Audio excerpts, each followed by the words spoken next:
Hi friends, welcome to Brinda novel. உங்கள் மனதிற்கு பிடித்த இனிய காதல் கதைகளை உணர்வுபூர்வமாக அனுபவிக்க நம்ம சேனலில் சப்ஸ்கிரைப் பண்ணிக்கோங்க. இப்போ வாங்க கதைக்குள்ளே போகலாம். என் அழகிய திமிரே, எபிசோட் 30. திருவிழா முடிந்ததும் அனைவரும் வீட்டிற்கு வந்திருக்க செலியன் தாரிகாவை தேட யாதவி அவன் முன் வந்து நின்றாள். யாதவி, தாரிகாவை பாத்தியா என்று செலியன் கேட்க, யாதவி தன் கோபத்தை கட்டுப்படுத்தி கொண்டவள், நான் யாரையும் பார்க்கல செலியா, முதல்ல நம்ம எப்போ ஊருக்கு போகிறோம் அதை சொல்லு என்று கேட்டாள். நான் இப்போதைக்கு ஊருக்கு வரல, நாளைக்கு நவீன் காவியா போகிறாங்க, நீ வேணா அவங்க கூட போறியா என்று செலியன் கேட்க, என்னது நவீன் நாளைக்கு ஊருக்கு போகிறானா, அப்போ நீ வரலையா? நாளைக்கு மீட்டிங் இருக்குது செலியா, அதை நீ தான் அட்டன் பண்ணணும். அது மட்டும் இல்லாமல் மீட்டிங் நல்லபடியாக முடிஞ்சதும் ஃபாரினில் ஒரு மீட்டிங் இருக்குது, அதையும் அட்டன் பண்ணி ஆகணும் என்றாள். யாதவி, உனக்கு தெரியாதா நான் இங்கே எந்த மாதிரி நிலைமையில் இருக்கேன்னு? எனக்கு பிஸ்னஸை விட என்னோட லவ் ரொம்ப முக்கியம். இன்றைக்கி நைட்டு வந்து தாரிகா காதலை சொல்லிட்டா, அதுக்கப்புறம் நான் கல்யாணத்தை பற்றி வீட்டில் பேசிடுவேன் என்று தன் மனதில் 1000 கனவுகளுடன் கூற, நான் இருக்கிற வரைக்கும் நீ தாரிகா கிட்ட போக முடியாது செலியா, பார்க்குறேன் நீ என்ன தான் பண்ணுறேன்னு பார்க்குறேன் என்று மனதிற்குள் நினைத்து கொண்டாள். நான் தாரிகா கூட அவங்க வீட்டுக்கு போகிறேன், அவள் அங்கே இருக்கிற தோட்டத்தை எல்லாம் சுற்றி காட்டுறேன்னு சொன்னான் என்று யாதவி கூற, அதை கேட்ட செலியன், சரி அவகிட்ட நீ நல்லா பேசு, அவள் மனசில் என்ன இருக்குன்னு தெரிஞ்சுக்கோ என்றான். அப்போது நீ எனக்கு அடிக்கடி ஃபோன் பண்ணிக்கிட்டே இரு, அப்போ தான் என்னால் ஒழுங்காக பதில் சொல்ல முடியும் என்று செலியனிடம் கூற, அவள் போடும் திட்டத்தை தெரியாத செலியன், சரி நான் உன் கூட டச்சிலேயே இருக்கேன் என்றாள். இவர்கள் இருவரும் பேசிக்கொண்டிருக்க நவீன் கீழிறங்கி வந்தான். கீழே இறங்கி வந்த நவீன் அங்கு யாதவியை பார்த்தவன், என்ன செலியா, திருவிழா முடிஞ்சதும் இவங்க ஊருக்கு போக இங்கே பஸ் இல்லையா என்று கேட்டான். நவீன், நாளைக்கு நீங்கள் ஊருக்கு போகிறப்ப யாதவியையும் உங்கள் கூட கூட்டிகிட்டு போ என்று செலியன் கூற, அவன் கூறியதை கேட்ட நவீன், ஏண்டா என்னை பார்த்தா எப்படி தெரியுது, டிரைவர் மாதிரி தெரியுதா என்று கேட்க, ஏண்டா இந்த மாதிரி பேசுகிற, உன் கூட யாதவி மட்டும் வரல, காவியாவும் சண்மதியும் தானே வராங்க என்றான். என்னமோ பண்ணித்தோல, நீ எல்லாம் திருந்தவே மாட்ட என்று நவீன் கூறி முன்னே செல்ல செலியனும் அவன் பின்னால் ஓடினான். செலியன் நவீன் இருவரும் அங்கிருந்து செல்வதை பார்த்த யாதவி நேராக தாரிகாவை நோக்கி சென்றாள். தாரிகா அர்ச்சனாவுடன் பேசிக்கொண்டிருப்பதை பார்த்த யாதவி, தாரிகா நம்ம வீட்டுக்கு போகலாமா என்று கேட்டாள். தாரிகா தன் தலையில் கொட்டி கொண்டபடி, ஐயோ நான் மறந்தே போயிட்டேங்க, வாங்க இப்போவே போகலாம், அப்போ தான் பொழுது போகும்போது நம்ம இடம் ரொம்ப அழகாக தெரியும் என்று கூற யாதவி தாரிகாவுடன் சென்று கொண்டிருந்தாள். தாரிகா யாதவி இருவரும் பேசியபடியே நடந்து கொண்டு செல்ல யாதவி மெதுவாக தன் பேச்சை ஆரம்பித்தாள். தாரிகா, நான் உன்கிட்ட ஒன்று சொல்லணும், இதுவரையும் யாருக்குமே இந்த விஷயம் தெரியாது என்றாள். அவளை பார்த்த தாரிகா, என்னாச்சு யாதவி, எதா இருந்தாலும் சொல்லு என்று கூற, அது தாரிகா, நான் செலியனை காதலிக்கிறேன் என்றாள். அவளின் வார்த்தையை கேட்ட தாரிகாவுக்கு பூமியை நின்றுவிடும் போல் தோன்றியது.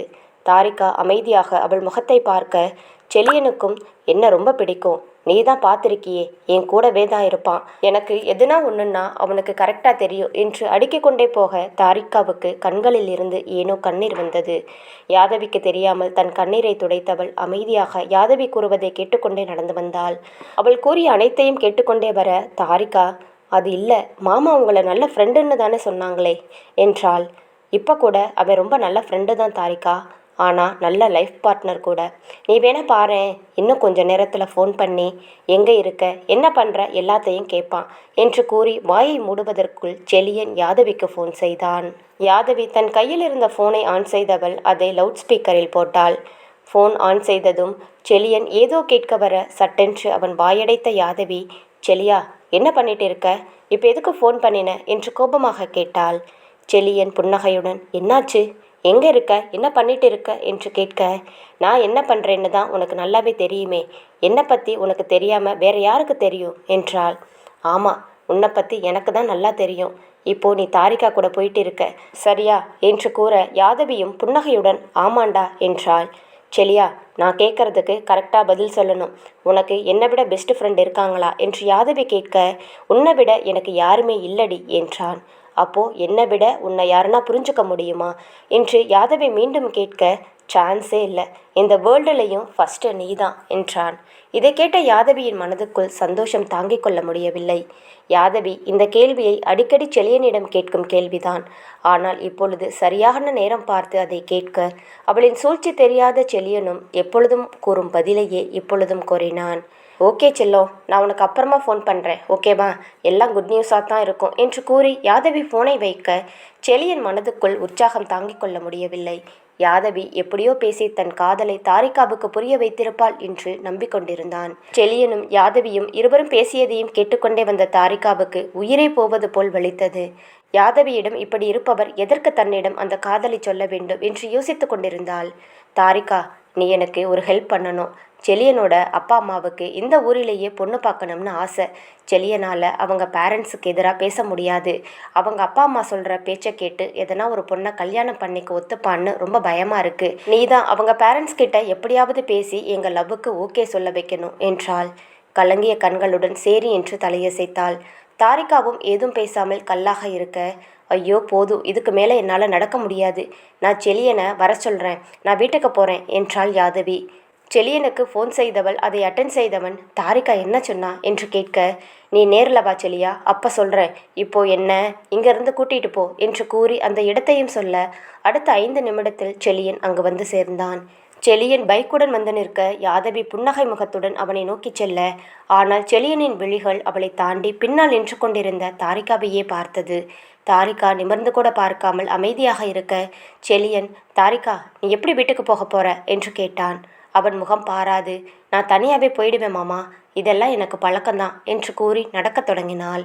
நான் வேணா உன்னை கூட்டிகிட்டு போகிறேன் என்று செலியன் கூற, வேண்டாம் மாமா என்றாள். தாரிகாவின் முகம் வாடியிருப்பதை பார்த்த செலியனுக்கு கவலையாக இருந்தது. செல்லும் அவளையே வெறித்து பார்த்து கொண்டிருந்த செலியன் அருகில் வந்து நின்ற யாதவி, என்னாச்சுடா என்றாள். காலையில் தாரிகா என்னை பார்த்து சிரிச்சா. மேக்கப் இல்லைனாலும் அவன் முகம் எவ்வளவு அழகாக இருந்தது தெரியுமா? ஆனால் இப்போ அவள் முகம் எதையோ பறிகொடுத்த மாதிரி இருக்கு. ரொம்ப கவலையாக இருக்கு. என்னன்னு தெரியலையே என்று செலியன் கூற, டேய், அவ இதை பற்றி தான் யோசிக்கணுமா? உன்கிட்ட ஓகே சொல்லிட்டு வீட்டில் ஒத்துக்கலைன்னா என்ன பண்ணுறது? அது கூட யோசிக்கலாம்ல என்று யாதவி கேட்க, வாய்ப்பே கிடையாது. நான் போய் கேட்டா அரவிந்த மாமா கண்டிப்பாக தாரிகாவை எனக்கு கல்யாணம் பண்ணி கொடுப்பாங்க என்றான். அப்போ நேரா நீ அவங்க கிட்டேயே கேட்கலாம்ல, எதுக்கு சுற்றி வளைச்சிக்கிட்டே இருக்க என்று கேட்டாள். என்னடி நீயும் இப்படி பேசுகிற? லவ் பண்ணணும், மனசு விட்டு பேசணும், அவளை பற்றி நான் எல்லாம் தெரிஞ்சுக்கணும், எவ்வளோ இருக்கு தெரியுமா என்று கூறிக்கொண்டே செல்ல, டேய், இதுக்கு நடுவில் நம்ம ஆஃபீஸ் ஒர்க் ஒன்று இருக்குது, அதை மறந்துடாத என்றாள். அவன் தாரிகாவை பற்றி வரும் வழியில் புலம்பிக் கொண்டே வர வீட்டு வாசலில் முன்வந்து பைக்கை நிறுத்திய செலியன் வீட்டுக்குள் செல்ல, யாதவியோ தான் போட்ட திட்டம் வெற்றியடைந்தது நினைத்து மகிழ்ச்சியுடன் அவனை பின்தொடர்ந்து சென்றாள். சண்மதி தன் அறையில் மெத்தையில் கவலையாக படுத்து கொண்டிருக்க அப்படியே சிறிது நேரத்தில் உறங்கி போனாள். ராஜு வீட்டிற்கு வந்த மிதுன் ராஜுவை பார்த்து, மாமா எங்க சண்மதி என்று கேட்க, அவள் ரூமில் இருக்கா மாப்பிள்ள, நீங்கள் போய் பாருங்க என்று கூற அவன் வேகமாக மாடியை ஏறி அவள் அறைக்கு சென்றான்.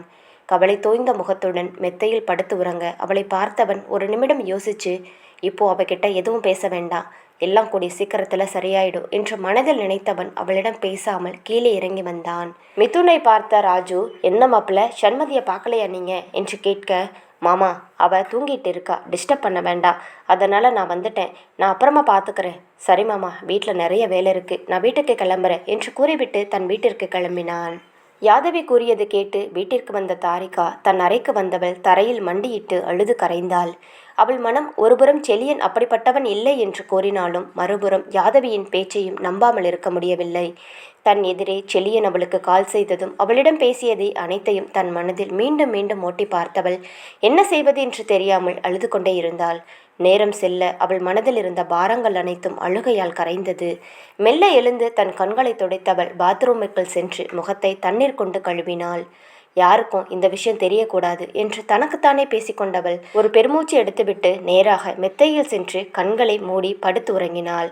வீட்டுக்கு வந்த மிதுன் ஹாலில் வந்து அமர அவனை பார்த்த மல்லி, டேய் மணி ஆகுது, சாப்பிட்றியா என்று கேட்க, இல்லம்மா எனக்கு பசிக்கல, அப்பா எங்க என்று கேட்டான்.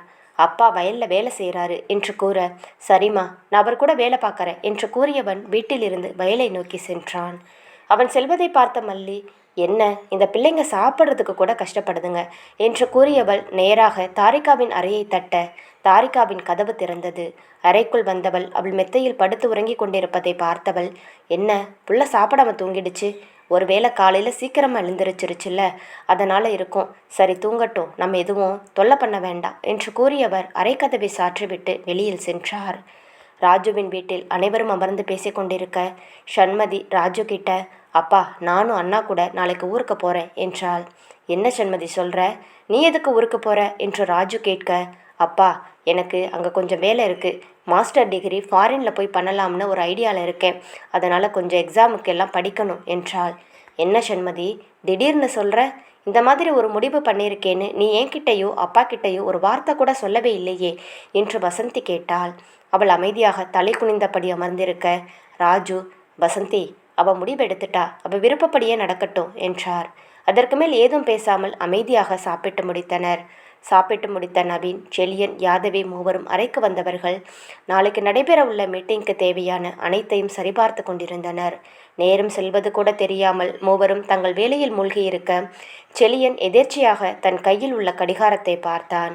கடிகாரத்தில் மணி 8 என்று காட்ட அதை பார்த்த செழியன், ஐயோ 8 மணிக்கு தாரிகாவை பார்க்கணும் என்று யோசித்து மாடியில் காத்திருக்க அவள் வராததால் நேராக தாரிகாவை பார்த்துவிட வேண்டும் என்பதற்காக அவள் வீட்டிற்கு சென்றான். அங்கு அரவிந்தன், மல்லி இருவரும் திண்ணையில் அமர்ந்திருக்க அவர்களை நோக்கி சென்றவன், அத்தை தாரிகா எங்கே என்று கேட்க, அவள் உள்ள படுத்து தூங்கிட்டு இருக்காப்பா என்று சொன்னதும் அவன் உள்ளே சென்று அவளை பார்த்தான். மெத்தையின் மூலையில் தன் கை கால்களை மடக்கியபடி சுருண்டு படித்து கொண்டிருந்தவளை பார்த்தவனின் மனம் வலித்தது. காலையில் உடுத்திய புடவை அப்படியே இருக்க கண்ணில் இருந்த கண்ணீர் வடிந்த தடம் இருந்தது. அழுது அழுது சிவந்த முகமும் கலைந்த தலைமுடிகளுமாய் இருப்பதை பார்த்தவன் அவள் அருகில் சென்று மெத்தையில் மீது அமர்ந்தவன் அவளையே பார்த்து கொண்டிருந்தான். செழியின் கண்கள் சிறிது கலங்கியது. ஹே பேபி, என்னாச்சு உனக்கு, ஏன் இப்படி இருக்க? காலையில் பார்க்கும்போது எவ்வளவு சந்தோஷமாக இருந்துச்சு தெரியுமா? எப்படா இந்த நேரம் வரும் நான் காத்துக்கிட்டு இருந்தேன். ஆனால் இப்படி உன்னை பார்ப்பேன்னு நான் நினச்சி கூட பார்க்கலடி. நான் ஊருக்கு போயிட்டு வந்துடுறேன், உனக்காக நான் இருக்கேன்டி என்று கூறியவன் குனிந்து அவள் நெற்றியில் முத்தமிட அவனது கண்ணீர் துளிகள் அவளின் கன்னத்தை தொட்டது. சட்டென்று கண் விழித்தவள் நிமிர்ந்து செழியனை பார்த்ததும் தாரிகாவின் மனம் மகிழ்ச்சியில் பொங்க கண்களில் கண்ணீருடன் அவனை பார்த்தாள்.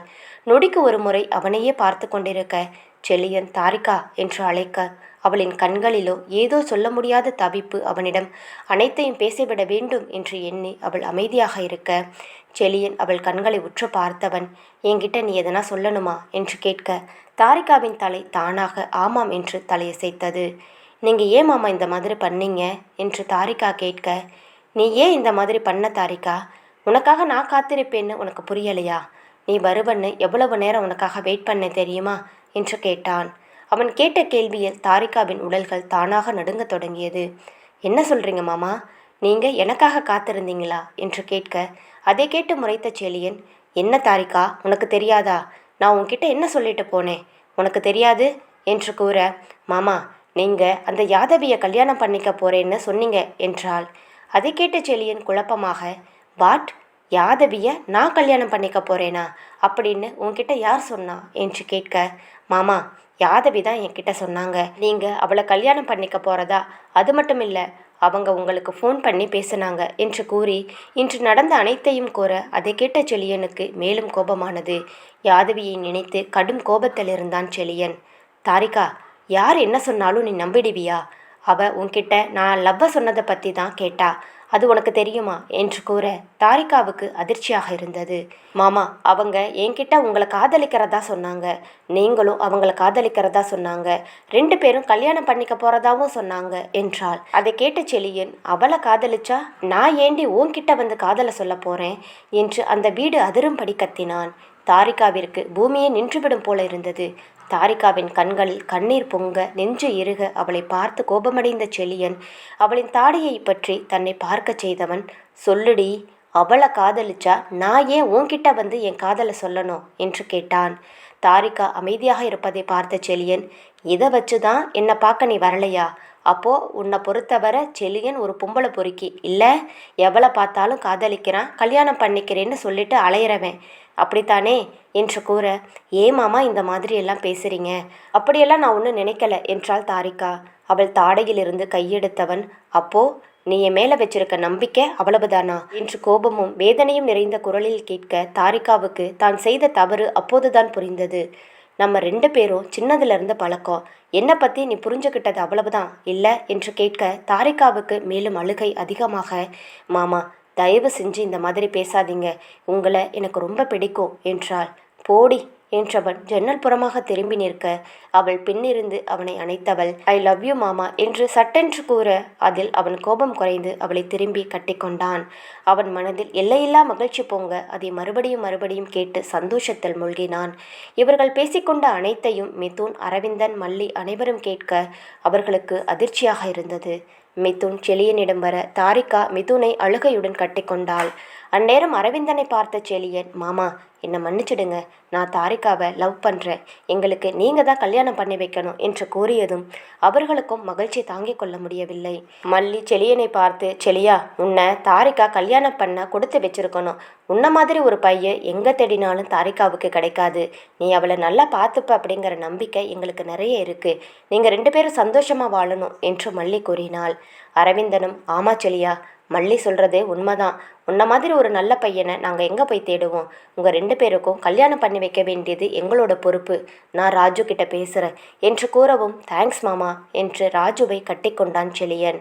டேய் மாமா, உன் நிலைமை தான் ரொம்ப மோசமாக இருக்க போகுது.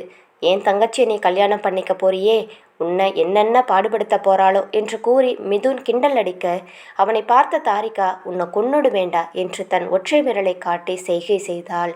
அனைவரும் பேசி சிரித்து கொண்டிருக்க, சரிங்க மாமா, நான் வீட்டுக்கு கிளம்புறேன் என்று செலியன் கூற, செலியா, நேரமாச்சு பாரு, சாப்பிட்டு போ என்றார் மல்லி. இல்ல அத்தை, நான் இன்னொரு நாள் வந்து சாப்பிட்றேன், எனக்கு ஒரு முக்கியமான வேலை இருக்குது என்று கூறிவிட்டு தாரிகாவை பார்த்து கண்களால் கண்ணசைத்து விட்டு தன் வீட்டிற்கு கிளம்ப வெளியில் வந்தான். மிதுன் அவன் அறையில் இருக்க அரவிந்தன் தோட்டக்கணக்குகளை பார்த்து கொண்டிருந்தார். மல்லி கிச்சனில் வேலை பார்த்து கொண்டிருக்க வெளியில் வந்த தாரிகா தன் பைக்கை எடுத்து கொண்டிருக்கும் செலியனை பார்த்தாள். வெளியில் வந்த தாரிகாவை பார்த்த செலியன் தன் வண்டியை நிறுத்த அவனை பார்த்து தாரிகா புன்னகைக்க அந்த புன்னகையில் தன்னை மறந்தவன் அவளை சட்டென்று இழுத்து தன் கை வளைவுக்குள் கொண்டு வந்தான். மாமா என்ன பண்ணுறீங்க, விடுங்க என்று தாரிகா கூற, என்னடி லவ் எல்லாம் சொல்லியிருக்க, கல்யாணத்துக்கு ஓகே பண்ணியாச்சு, காதல் பரிசு ஒன்று இல்லையா என்று மெல்லிய குரலில் கேட்டான். அவன் கேட்டதில் அர்த்தம் புரிந்தவள் தன் தலையை குனிந்தபடி காலில் கோலம் போட அதை பார்த்தவன், டே செலியா, உன் பாடு திண்டாட்டந்தான் போல என்று கூறி சட்டென்று அவள் இதழை சிறைப்பிடித்தான். அதில் அதிர்ந்தவள் அவன் விழிகளை பார்க்க அந்த பார்வையில் தன்னை தொலைத்தவன் மீண்டும் அவள் இதழை விடாமல் சுவைத்து கொண்டிருந்தான். நீண்ட நேரத்திற்கு பின் அவள் இதழை விடுவித்தவன், சரிடி பொண்டாட்டி, வர என்று கூறியவன் அங்கிருந்து செல்ல மனமில்லாமல் சென்றான். தாரிகா செலியன் செய்த செயலை நினைத்து மகிழ்ச்சியில் திளைத்தாள். தாரிகா கூறியதை கேட்டுக்கொண்டே வண்டி ஓட்டி வந்தவனுக்கு யாதவியின் மேல் கோபம் வந்தது. என்ன காரியம் பண்ண யாதவி, உன்னை நான் சும்மா விடமாட்டேன் என்று கூறி தன் வீட்டை நோக்கி வேகமாக வந்து கொண்டிருந்தான். சிறிது நேரத்திலேயே தன் வீட்டை அடைந்த செலியன் நேராக யாதவியை தேடி சண்மதி அறைக்கு சென்றான். சண்மதி மெத்தையில் உறங்கிக் கொண்டிருக்க அங்கு யாதவியை காணாததால் எல்லா இடத்திலும் தேடியவன் கடைசியாக பால்கனிக்கு சென்றான். அங்கே யாதவி காதில் ஹெட்ஃபோனை போட்டபடி பாட்டு கேட்டுக்கொண்டிருக்க செலியன் அவள் அருகில் வந்து நின்றான். கோபமாக வந்து நின்ற செலியனை பார்த்ததும் யாதவி தன் காதில் உள்ள ஹெட்ஃபோனை எடுத்துவிட்டு, என்ன செலியா, ஏன் ஒரு மாதிரியா இருக்க? தாரிகா வீட்டுக்கு போனியே, என்ன சொன்னா? உன்னை லவ் பண்ணுறேன்னு சொல்லிட்டாளா என்று அடுக்கடுக்கான கேள்விகளை கேட்டுக்கொண்டே இருக்க சட்டென்று செலியன் அவளின் கன்னத்தில் பலார் என்று அறைந்தான். நான் உனக்கு என்னடி துரோகம் பண்ணேன்? உன்னை என்னோட பெஸ்ட் ஃப்ரெண்டாக நினச்சேன். ஆனால் நீ தாரிகா கிட்ட என்ன சொன்ன என்று கேட்க அதை கேட்ட யாதவிக்கு அதிர்ச்சியாக இருந்தது. ஒருவேளை தாரிகா எல்லாமே சொல்லிட்டாளோ என்று யோசித்தவள் சட்டென்று கண் கலங்கியபடி, நான் எதுக்கு அந்த மாதிரி சொன்னேன்? அப்போ தான் அவளுக்கு ஒரு பொறாமை வரும், உன் மேலே இருக்கிற பொசசிவ்னஸில் உன்கிட்ட வந்து லவ் சொல்லுவான்னு நினச்சி தான் இந்த மாதிரி பண்ண செலியா என்று கூற, அவள் பொய் சொல்கிறா செலியா என்றவாறு நவீன் உள்ளே வந்தான். நான் வந்த அன்னைக்கே நீ தாரிகாவை தான் லவ் பண்ணுறேன்னு எல்லா விஷயமும் எனக்கு தெரிஞ்சிருச்சு. சண்மதி என்கிட்ட எல்லாத்தையும் சொல்லிட்டா. இந்த யாதவியை பற்றி எனக்கு தெரியும். கண்டிப்பாக இவ தாரிகா கிட்ட ஏதாவது சொல்லி உன் லவ்வை கெடுப்பான்னு எனக்கு ஏற்கனவே தெரியும். அதனால் இவளுக்கே தெரியாமல் இவளை நான் ஃபாலோ பண்ணேன். தாரிகாவும் இவளும் பேசிக்கிட்டு இருந்ததை யாதவிக்கு தெரியாமல் நான் வீடியோ எடுத்து வச்சுருக்கேன் என்று கூறி அந்த வீடியோவை செலியனிடம் நவீன் காட்ட ஒரு நிமிடம் அதிர்ச்சி அடைந்தான். நான் உனக்கு எத்தனை தடவை சொன்னேன், இவளை நம்பாத, இவ ஒரு பாய்சன்னு உனக்கு நிறைய தடவை சொன்னேன். ஆனால் நீ இவளை நம்புன. இவ என்ன காரியம் பண்ணி வச்சிருக்கா பாத்தியா? இனிமேலும் இவ இந்த வீட்டில் இருக்கக்கூடாது என்று கூறிய நவீன் அவள் செல்வதற்காக காரை புக் செய்தான். செலியா, நவீன் சொல்கிறதெல்லாம் கேட்காத என்று அவள் அழுது நாடகம் போட யாதவியின் சூழ்ச்சியை தெரிந்து கொண்ட செலியன், இனிமே என் மூஞ்சிலேயே முழிக்காத, உனக்கும் எனக்கும் எந்த சம்பந்தமும் கிடையாது, நீ இந்த வீட்டை விட்டு போகலாம் என்று கூறி திரும்பி கொண்டான். நவீனை முறைத்தவள் தன் துணி அனைத்தையும் எடுத்து வைத்து கொண்டிருக்க நவீன் புக் செய்த கார் வர அந்த காரில் ஏறி அங்கிருந்து சென்றாள். இந்த யாதவியை பற்றி நீ இப்போவாவது புரிஞ்சுக்கிட்டியே செலியா? நீ தாரிகாவை லவ் பண்ணுற விஷயத்த நான் ஏற்கனவே அப்பா அம்மா கிட்ட பேசிட்டேன். அப்பாவும் மாமா கிட்ட பேசுகிறேன்னு சொல்லியிருக்காங்க. உன்னோட கல்யாணத்தை முடிச்சுட்டு தான் நாம் இங்கேருந்து கிளம்புறோம். கம்பெனியை கார்த்தியை பார்த்துக்க சொல்லிட்டேன். அதனால் நீ எதை பற்றியும் கவலைப்படாத என்று கூறிவிட்டு நவீன் தன் அறைக்கு சென்றான். நவீன் கூறிய அனைத்தையும் கேட்டவனுக்கு மகிழ்ச்சி தாங்கிக் கொள்ள முடியவில்லை. தாரிகா பற்றிய நினைவுகளுடன் தன் மெத்தையில் படுத்துக்கொண்டு அவனின் உலகத்தில் வாழத் தொடங்கினான். மறுநாள் காலை விடிய அரவிந்தன், மல்லி, மிதுன் அனைவரும் ராஜு வீட்டிற்கு வந்தனர். அரவிந்தனுடன் பேசிக்கொண்டிருந்த ராஜு, டேய் எங்கடா என் மருமக தாரிகா என்று கேட்க, அவ வரலடா, வீட்டில் இருக்கா என்று கூற, சட்டென்று ராஜு, என் பையன் செலியனுக்கு உன் பொண்ணு தாரிகாவை கொடுக்கிறியா என்று கேட்டவுடன் தான் கேட்க வந்த விஷயத்தை ராஜு கூறியது அரவிந்தனுக்கு மிகவும் மகிழ்ச்சியாக இருந்தது. மிதுன் அமைதியாக அமர்ந்திருக்க தன் அறையிலிருந்து வெளிவந்த சண்மதி நேராக மிதுனை பார்க்க அவளின் கண்கள் கலங்கத் தொடங்கியது. மிதுனும் சண்மதியை பார்க்க இருவரின் பார்வையை உணர்ந்த ராஜு சட்டென்று, டேய் அரவிந்தா, என் பொண்ணை உனக்கு மருமகளாக்கிக்குவியா என்று கேட்டார். அதை கேட்ட அரவிந்தன் மகிழ்ச்சியில் ராஜுவை கட்டிக்கொள்ள, அதை கேட்ட சண்மதி மனதில் மகிழ்ச்சி பொங்கியது. ஓடி வந்து தன் அப்பாவை கட்டிக்கொண்டாள். அவள் தலையை தடவி கொடுத்தவன், எல்லாம் எனக்கு தெரியுமா, நான் உன் அப்பாடா. உன் முகத்தை வச்சே உனக்கு என்ன தேவைங்கிறத என்னால் புரிஞ்சுக்க முடியும். உன் மனசில் மிதுன் தான் இருக்கான்னு எனக்கு ஏற்கனவே தெரியும். என் பொண்ணோட சந்தோஷந்தாண்டா எனக்கு முதல்ல என்றதும் தன் அப்பாவை நினைத்து சண்மதி கண்களில் கண்ணீர் வழிந்தது. அவள் கண்ணீரை துடைத்து விட்டவன் அவள் நெற்றியில் முத்தம் கொடுத்தான். இதையெல்லாம் கேட்டுக்கொண்டிருந்த மிதுன் மனதில் சந்தோஷம் பொங்கினாலும், மாமா நான் சண்மதி கிட்ட கொஞ்சம் பேசணும் என்றான். நீ என்னடா சண்மதி கிட்ட பேச போற? நான் உன்னை சின்ன வயசுலேருந்து பார்த்துக்கிட்டு இருக்கேன். நீ என்ன நினைப்ப அப்படிங்கிறது கூடவா எனக்கு தெரியாது? நீயும் சண்மதியை காதலிக்கிற, அது எனக்கு நல்லாவே புரியுது. ஆனால் ஏதோ ஒரு காரணத்துக்காக அவளை வேண்டாம்னு சொல்கிற. இதோ பாரு, தேவையில்லாததை போட்டு மனசை குழப்பிக்காத. நீயும் சண்மதியை விரும்புகிற, சண்மதியும் உன்னைத்தான் விரும்புகிறா. 2 பேரும் கண்களாலே பேசிக்கிறது எனக்கு என்ன தெரியலைன்னு நினச்சிட்டு இருக்கீங்களா? எல்லாமே எனக்கும் தெரியும்டா. என் தங்கச்சி உன் மேலே எவ்வளவு காதலை வச்சிருக்கான்னு எனக்கு தெரியும். எப்படின்னு பார்க்குறியா என்று கூறிய செலியன் நேராக சண்மதி அறைக்கு சென்று ஒரு டைரியை எடுத்து கொண்டு வந்தான். அதை மிதுனிடம் காட்ட அந்த டைரியை பிரித்து பார்த்தவனுக்கு அதிர்ச்சியாக இருந்தது. அதில் மிதுன் புகைப்படம் வரைந்து அவனுடன் தான் வாழப்போகும் வாழ்க்கையை ஆசைகளுடனும் கனவுகளுடனும் எழுதியிருந்தாள். கடைசி பக்கத்தில் மிதுன் சண்மதி 2 குழந்தைகளுடன் இருப்பது போல் வரையப்பட்டிருந்தது. தன்மேல் இவ்வளவு காதலை வைத்திருக்கிறாளா என்றவன் செலியனை பார்த்து, செலியா இதெல்லாம் என்று கூற வர, போதுண்டா, நீ சண்மதியை கல்யாணம் பண்ணிக்கிற, அவ்வளவுதான் என்றான். சண்மதி ராஜுவை பார்த்து, அப்பா நான் மாமா கூட கொஞ்சம் பேசணும் என்று கூறிவிட்டு தன் அறைக்கு செல்ல மிதுனும் அவளை பின்தொடர்ந்து சென்றான். மிதுன் அமைதியாக இருக்க சட்டென்று அவனின் சட்டையை கொத்தாக பிடித்து, எதுக்குடா வேற ஒரு பொண்ணை கல்யாணம் பண்ணிக்கிறதுக்காக வரன் பார்க்க சொன்னேன்? அதை கேட்டப்போ எனக்கு எவ்வளவு வலிச்சது தெரியுமா? நானே உன்னை காதலிக்கிறேன்னு சொன்னப்போ நீ வேற யாரையாவது கல்யாணம் பண்ணிக்கன்னு சொன்னியே, அந்த நிமிஷம் நான் எவ்வளவு உடஞ்சு போனேன்னு தெரியுமா உனக்கு? நீ என்னை பற்றி கொஞ்சமாவது யோசிச்சு பார்த்தியா என்று அடுக்கடுக்கான கேள்விகளை அவன் முன் வைக்க அவள் கோபத்தை முதலில் பார்த்தவனுக்கு ஏனோ வாயிலிருந்து வார்த்தையே வரவில்லை. தன்னை மறந்து அவளை வெறுத்து பார்த்து கொண்டிருக்க இவ்வளவு நேரம் கோபமாக பேசியவள் சட்டென்று அவள் மேல் இருந்த கையை எடுத்துவிட்டு, என்னால் முடியல மாமா, ஏன் என்ன புரிஞ்சுக்கவே மாட்டேங்கிற என்று கதறி அழுதாள்.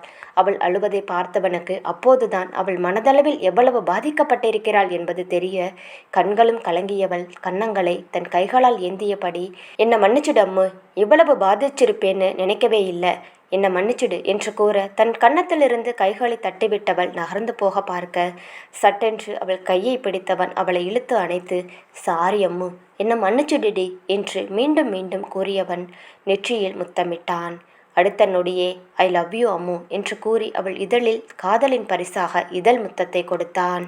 அவன் சொன்ன வார்த்தைக்காக காத்திருந்தவள் அவன் வாயால் அந்த வார்த்தையை கேட்டதும் மகிழ்ச்சியில் திளைக்க அவளும் அவனை இருக்க கட்டிக்கொண்டாள். இருவரும் ஒருவாறாக சமாதானமாயினர். சிறிது நேரத்திற்கு பின் இருவரும் கைகோர்த்து இறங்கி வர அவர்களை பார்த்த அனைவருக்கும் மகிழ்ச்சி பொங்கியது. மல்லி சண்மதியை கட்டிக்கொண்டு அவள் நெற்றியில் முத்தம் கொடுத்தாள். அர்ச்சனா இப்பொழுதுதான் காலேஜ் படிக்கிறாள் என்பதால் 3 வருடத்திற்கு பிறகு மதனுக்கும் கல்யாணம் பண்ணி வைக்கலாம் என்று பேசி முடிவெடுத்தனர். அதை கேட்ட அரவிந்தன் லட்சுமிக்கும் மகிழ்ச்சியாக இருந்தது. மதன் அர்ச்சனாவை பார்த்து கண்ணடிக்க அர்ச்சனா வெட்கத்தால் தலையை குனிந்து கொண்டாள். இன்னும் 1 வாரத்தில் 2 திருமணங்களையும் வைத்துக் கொள்ளலாம் என்று பேசி முடிவெடுத்தவர்கள் உடனடியாக ஜோசியரை வரவழைத்தனர். ஒரே நாளில் 2 திருமணத்தையும் வைத்துக் கொள்ளலாம் என்று கூறி திருமண தேதியை குறித்தனர். அடுத்த ஒரு வாரத்தில் திருமணம் என்பதால் ஆளுக்கு ஒரு வேலையாக திருமண வேலைகளை பிரித்து கொண்டனர். திருமணத்திற்கான நாளும் வந்தது. அந்த மண்டபமே மிகவும் அழகாக காட்சியளித்தது. நவீன் தன் அண்ணன் தங்கை இருவரின் திருமணம் என்பதால் ஒவ்வொன்றையும் பார்த்து பார்த்து செய்திருந்தான். மண்டபத்தின் வாசலில் இருந்து உள் மேடை வரையிலும் பூ அலங்காரங்களாக செய்யப்பட்டிருந்தது. வண்ண வண்ண பூக்கள் அந்த மண்டபத்திற்கு மேலும் அழகு சேர்த்தது. முகூர்த்த மேடை மிகவும் அழகாக ஜோடிக்கப்பட்டிருந்தது. தாமரை மலர்கள் ரோஜா மலர்களும் நிறைத்து அந்த மேடை பார்ப்பதற்கு மிகவும் அழகாக இருந்தது. அந்த மண்டபம் எவ்வளவு அழகாக காட்சியளித்ததோ அதே போல் அங்கிருந்தவர்களின் முகமும் இந்த 2 திருமணத்தால் ஜொலித்தது. முதலில் செழியன் தாரிகா திருமணம் என்பதால் அவரவர் தயாராகி கொண்டிருந்தனர். ஐயர் மந்திரத்தை ஓதிக்கொண்டிருக்க மாப்பிள்ளை அழைச்சிட்டு வாங்க என்று கூறினார். செழியன் பட்டு வேஷ்டி சட்டையில் பார்க்க மிகவும் கம்பீரமாக அந்த மேடைக்கு வந்தான். அவனை பார்த்த ராஜு வசந்தி மனது மிகவும் சந்தோஷப்பட்டது. தன் மகனை இந்த கோலத்தில் பார்க்க வேண்டும் என்று எவ்வளவு நாள் கனவாக இருந்தது இருவருக்கும். இந்த கோலத்தில் பார்க்க மனம் மிகுந்த சந்தோஷப்பட்டது. காவியா சிறு குழந்தை போல் அங்கும் இங்கும் ஓடி உறவினர்களை வரவேற்று கொண்டிருந்தாள். அவள் மயில் நிற பட்டுப்புடவை அணிந்து பார்ப்பதற்கு தேவதை போல் ஜொலிக்க தன்னவளையே பார்த்த நவீன் அவளையே பார்த்து கொண்டு அவள் பின்னாலே சுற்றி கொண்டிருந்தான். செழியன் பட்டு வேஷ்டி சட்டையில் மாப்பிள்ளை தோரணையில் இருக்க அவனது முகம் மகிழ்ச்சியில் தலைத்தது. ஐயர் செழியனிடம் மந்திரங்கள் கூறிக்கொண்டிருக்க அவர் கூறுவதைப் போல செழியனும் செய்து கொண்டே இருந்தான். சிறிது நேரம் கழித்து பெண்ணை அழைத்து வருமாறு கூற காவியாவும் அர்ச்சனாவும் அவளை அழைத்து கொண்டு வந்தனர். சிவப்பு நிற பட்டுப்புடவையில் பச்சை நிற வேலைப்பாடுகள் கொண்ட பிளவுஸில் அணிந்து அதற்கேற்றாற்போல் தங்க நகைகள் அணிந்து தேவதையாக ஜொலித்தாள் தாரிகா. தாரிகா நடந்து வருவதை பார்த்த செழியன் அவளை ரசிக்க அவளை பார்த்து சிறிதாக புன்னகைத்தான். ஐயர் தாலியை எடுத்து கொடுக்க குணா சாரதா இருவரும் தாலியை வாங்கி கடவுளை வேண்டிக் கொண்டு அதனை செழியன் கையில் கொடுத்தனர். செழியன் அனைவரும் முன்னிலையிலும் அந்த மங்கள நாணை தன்னவளின் கழுத்தில் கட்டினான். தாரிகாவுக்கு கண்கள் கலங்க தன் மகளை இந்த நிலையில் பார்த்த அரவிந்தன் மல்லி இருவருக்கும் மனம் நெகிழ்ந்து போனது. வசந்தியோ தன் மகனின் கல்யாணத்தை பார்த்த திருப்தியில் மன மகிழ்ச்சியில் இருந்தார். செழியனும் தாரிகாவின் காதில் உன்னை எப்போதும் சந்தோஷமா பார்த்துப்பேண்டி பொண்டாட்டி என்றான். தாரிகாவின் கண்கள் கலங்கி இருந்தாலும் அவள் இதழ்கள் தானாக புன்னகைத்தது. அனைவரின் ஆசிர்வாதங்களும் பெற செழியன் தாரிகா திருமணம் நல்லபடியாக முடிந்தது. தன் அண்ணன் திருமணத்தை பார்த்த நவீனுக்கு மிகவும் சந்தோஷமாக இருந்தது. பிறகு அடுத்தடுத்த சடங்குகள் நல்லபடியாக முடிய மணமக்கள் இருவரும் எழுந்து பெரியவர்கள் காலில் வணங்கி ஆசிர்வாதம் பெற்றுக்கொண்டனர். அர்ச்சனா மணமக்களை பார்த்து கொண்டே நின்றிருக்க அவள் அருகில் வந்த மதன் அவளின் கைப்பிடித்து இதே போல நானும் உன் கழுத்தில் தாலி கட்டுவேன் என்று காதருகில் மெதுவாக கூற வரப்போகும் அந்த நாளை எண்ணி இருவரும் தங்கள் கனவுலகத்திற்கு சென்றனர். அடுத்ததாக ஐயர் மாப்பிள்ளையை அழைக்க மிதுன் பட்டு வேஷ்டி சட்டையில் பார்ப்பதற்கு கம்பீரமாக அழகாக இருந்தவன் நேராக மணமேடைக்கு சென்று அமர்ந்தான். சண்மதியும் அழகிய மஞ்சள் நிற பட்டுப்புடவையும் சிவப்பு நிற வேலைப்பாடுகள் கொண்ட பிளவுஸ் தங்க ஆபரணங்கள் பூட்டி தலை நிறைய மல்லிகை பூவை வைத்து பார்ப்பதற்கு தேவதை போல் காட்சியளித்தாள். இருவரும் மணமேடையில் அமர்ந்திருக்க ஐயர் மந்திரங்களை கூற மிதுன் சண்மதி இருவரும் ஐயர் கூறியதைப் போல செய்ய மிதுனிடம் தாலியை கொடுக்க அதை வாங்கிய மிதுன் சண்மதியின் முகம் பார்க்க அவளின் முகத்தில் எல்லையில்லா சந்தோஷமும் கண்களில் அளவு கடந்த காதலும் இருந்தது. சண்மதி செழியன் கண்களை பார்த்து சம்மதம் என்பது போல் கண்ணசைக்க அவள் கழுத்தில் மாங்கல்யத்தை கட்டினான். அனைவரும் அவர்களை ஆசிர்வாதம் செய்தனர். மற்ற சடங்குகளை எல்லாம் முடித்தவன் அவன் நெற்றியில் முத்தம் கொடுத்தான். நவீனுடன் நின்றிருந்த காவியாவுக்கு திடீரென்று வாந்தி வர பாத்ரூமை நோக்கி ஓடினாள். அவள் பின்னாலே சென்ற நவீன் காவியா வாந்தி எடுக்க தலையை பிடித்து கொண்டான். வாந்தி எடுத்து முடித்தவள் தன் வாயை கழுவிக்கொண்டு அறைக்கு வர என்னாச்சுடி, ஏன் இப்படி வாந்தி எடுக்கிற என்று சாரதா கேட்க என்னென்ன தெரியலமா, ஒரே வாந்தியா வருது என்று கூறிக்கொண்டிருக்கும் பொழுதே மயங்கி விழுந்தாள். அவள் மயங்கி விழுந்ததும் நவீன் வேகமாக அவளை தாங்கி பிடிக்க செழியன் டாக்டரை வரவழைத்தான். டாக்டர் காவியாவை செக்கப் செய்துவிட்டு கங்க்ராச்சுலேஷன் நவீன், நீங்கள் அப்பாவாக போறீங்க, உங்கள் குடும்பத்துக்கு ஒரு வாரிசு வரப்போகுது என்று டாக்டர் கூற அதை கேட்டு அனைவருக்கும் எல்லையில்லா மகிழ்ச்சி வந்தது. நவீன் அடைந்த மகிழ்ச்சிக்கு அளவே இல்லை. சட்டென்று தன்னவளை கட்டி அணைத்து அவள் நெற்றியில் முத்தமிட்டான். காவியாவின் கண்களும் மகிழ்ச்சியில் ஒரு நிமிடம் கலங்கியது. சாரதா வேகமாக ஓடிச் சென்று இனிப்பு எடுத்து வந்து காவியாவிற்கு ஊட்டிவிட்டாள். வசந்தி காவியாவை அணைத்து ரொம்ப சந்தோஷம் செல்லும் என்று கூறி அவள் நெற்றியில் முத்தம் வைத்தார். ராஜு, குணா, அரவிந்தன் என அனைவருக்கும் சந்தோஷம் தாங்கிக் கொள்ள முடியவில்லை. செழியன், மிதுன் ஓடி வந்து நவீனை தூக்கி சுற்றினார்கள். அப்பா, உங்களுக்கு இனிமே போரே அடிக்காது, அடுத்தடுத்து இனிமே நம்ம வீட்டில் நல்ல செய்தி தான் வரும் என்று தாரிகாவை பார்த்து கண்ணடிக்க அங்கிருந்த எல்லோரும் சிரித்தனர். அனைவர் முகத்திலும் சந்தோஷம் பொங்கி வழிந்தது. இவர்கள் வாழ்வில் இனியாவது இன்பம் பொங்கி வழியட்டும். இக்காதல் கதை இத்துடன் நிறைவு பெறுகிறது. இக்கதையை இதுநாள் வரை பார்த்து எனக்கு ஆதரவளித்த அனைத்து நல் உள்ளங்களுக்கும் அன்பார்ந்த நன்றி. நம்ம சேனலில் அடுத்ததாக புதிய கதை வரும். அக்கதைக்கும் உங்களோட ஆதரவு எனக்கு வேணும். இக்கதையோட முடிவு உங்களுக்கு பிடிச்சிருக்கா இல்லையான்னு மறக்காமல் கமெண்ட் பாக்ஸில் தெரிவிங்க. அது மட்டும் இல்லாமல் இந்த வீடியோ உங்களுக்கு ரொம்ப பிடிச்சிருந்ததுன்னா லைக் பண்ணி சப்ஸ்கிரைப் பண்ணுங்கள். லைக் பண்ணும்போது ஹைப் அப்படிங்கிற ஆப்ஷனை கிளிக் பண்ணி உங்கள் ஸ்டார்ஸை கொடுங்க. மீண்டும் அழகான ஒரு காதல் கதையில் சந்திப்போம். Thank you friends.